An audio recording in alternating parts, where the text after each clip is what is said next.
انبوكسينج.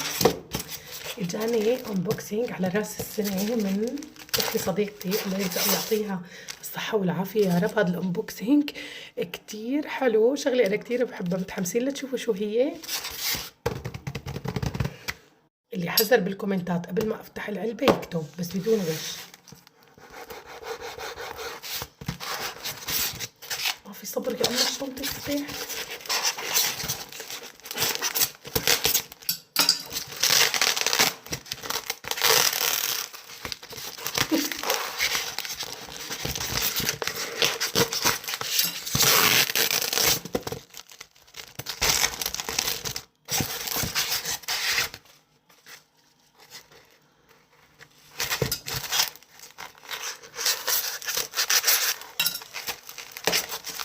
والله قديش ملزقين وتقول بده يضرب.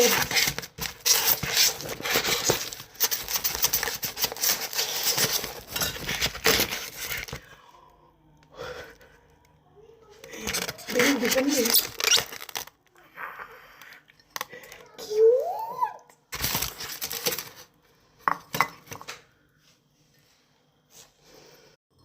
تسلم ايدك يا روحي، عن جد كتير كتير حلو. شكرا كتير والله انه بجنن.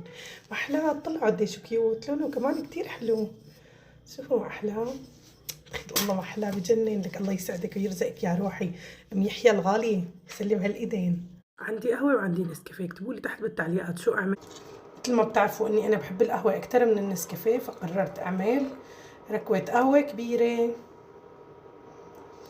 لك يسلم هالايدين يا روحي. انا الله يرزقك يا روحي، احلى هديه جتني من احلى اخت. الله يسعدك يا رب. والله انه شوفوا شغلات بسيطه كتير بالحياه بتخلينا نكون سعيدين. ما بتصدقوا قديش انا فرحت بهالهديه. ان شاء الله يا رب يطعمك السعاده ويرزقك من حيث لا تعلمي ولا تحتسبي.